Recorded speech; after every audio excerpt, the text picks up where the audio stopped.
Mme Juliette Fournier, qui est agente pour le Fonds Éco-Leader pour notre région. Eh bien, on va avoir un reportage qui suit et qui va discuter justement, nous faire découvrir cet organisme qui rejoint les entreprises et les entrepreneurs pour les soutenir dans l'intégration de pratiques d'affaires éco-responsables. L'objectif, c'est de les associer avec de l'expertise et du financement pour vraiment enlever tous les freins qui pourraient exister pour les entreprises à entreprendre un virage vert dans leur fonctionnement. Quelles sont les activités actuellement que vous organisez pour les entreprises? Bien, on a plusieurs sortes d'activités. On veut faire connaître cette offre-là qui est vraiment super intéressante pour les entreprises. Donc, on participe aux événements corporatifs des chambres de commerce, des choses comme ça. Aussi, on a eu un événement sur la Côte de Beaupré au mois d'octobre, un atelier participatif où les entreprises sont venues et on les a mis en relation avec des spécialistes en développement durable. Puis l'objectif, c'était qu'elles puissent parler de leur situation respective puis d'avoir le point de vue d'une personne du développement durable qui lui dise, par exemple, qu'est-ce qui est possible de faire dans leur contexte précis, puis de les amener vraiment vers du concret, du tangible, puis qui repartent de là avec une idée de bien, demain, qu'est-ce que je peux faire pour mon entreprise concrètement qui serait avantageux pour moi. Puis comment les entreprises peuvent s'inscrire pour bénéficier de vos services? Donc, il y a plusieurs portes d'entrée, mais en fait, l'avantage, c'est qu'on est des personnes. Donc, moi, mon rôle, c'est de le faire connaître dans la région.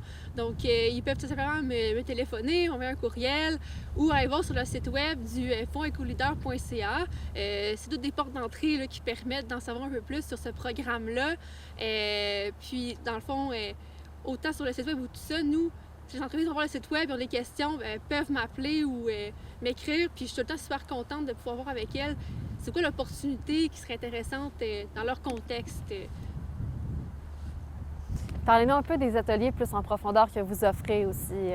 Oui, bien, l'événement qui a eu lieu justement sur la Côte de Beaupré en octobre, c'était l'opportunité. Donc, on demandait aux entreprises en partant, bon, mais c'est quoi pour vous le plus gros frein à avoir des pratiques plus responsables?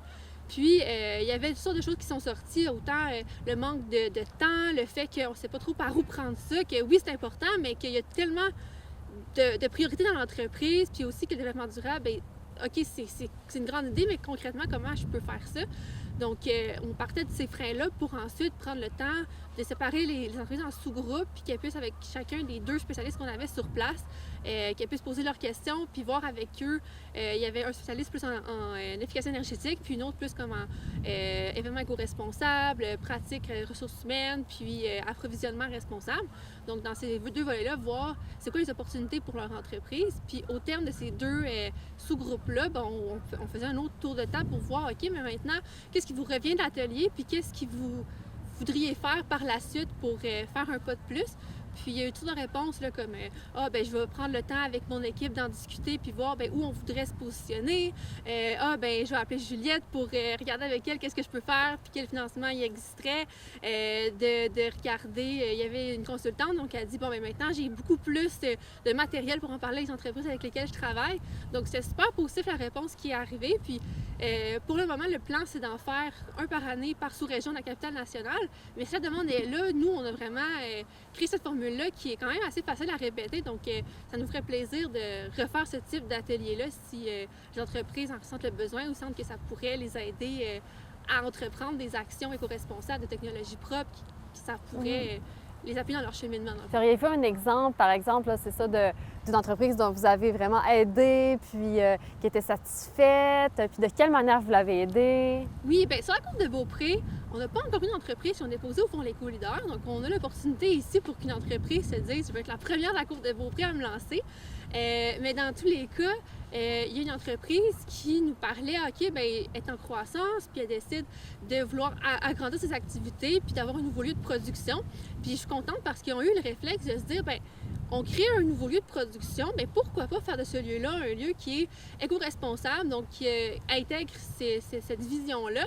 Donc là, nous, le Fonds Éco-Leader, on est là vraiment en amont des projets. Donc c'est vraiment quand l'idée du projet émerge que c'est intéressant de nous contacter, parce que là, après ça, on peut regarder avec l'entreprise, bon, ben c'est quoi les opportunités qui existent pour ce projet-là. Donc, de regarder, bien, c'est quoi, par exemple, les certifications qu'on pourrait aller chercher pour le nouveau lieu de production, s'il y a des experts... Quel genre de certification, par exemple, on peut avoir accès? Au niveau du bâtiment, il y en a vraiment plusieurs. Ça, c'est un secteur assez fertile. On peut penser à tout ce qui est LEED. On peut penser à BOMA Best. on peut penser aux bâtiments net zéro qui émettent aucune émission de GES.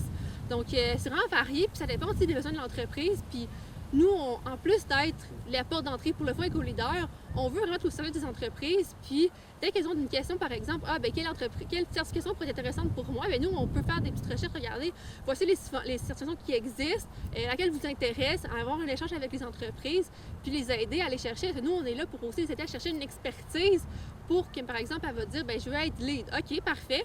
Bon, bien, on va trouver un expert qui pourrait permettre d'implanter ça dans votre nouveau lieu de production.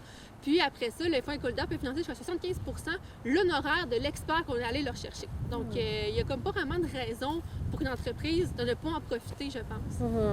Puis si une personne aimerait devenir expert chez vous, comment elle peut faire? C'est vraiment pas compliqué. Dans le fond, premièrement, ça peut être de me contacter tout simplement en disant j'ai une expertise en développement durable, la voici. Elle doit faire partie, dans le fond, il y a une liste sur le site Internet du fonds éco-leader de tout ce que le fonds couvre comme aspect de changement, autant l'approvisionnement responsable, l'économie circulaire, l'efficacité énergétique. Donc, il faut que sa pratique s'insère dans une des thématiques. Ensuite, elle doit avoir fait 5 mandats auprès de 2 clients qui touchent aux thématiques que j'ai mentionnées. Puis, une fois qu'elle a ces prérequis-là, elle peut faire la demande pour devenir experte au fonds éco-leader puis bénéficier de la subvention. Donc, est-ce qu'il y a d'autres activités que vous offrez présentement aux entreprises à part les ateliers? On prépare présentement une série de 3 webinaires avec la Chambre de commerce de Québec, mais qui va être ouverte vraiment à toutes les entreprises qui souhaitent les regarder. Des webinaires qui vont être annoncés pour après les fêtes. Donc, de suivre ça, on a notre page Facebook, notre page LinkedIn où les gens peuvent vraiment suivre c'est quoi les activités qui s'en viennent pour la capitale nationale en lien avec les pratiques éco-responsables et le fonds éco-leader. Donc, c'est le fonds éco-leader capitale nationale autant sur LinkedIn que sur Facebook. Donc, on a nos webinaires avec la Chambre de commerce de Québec. On va je prépare aussi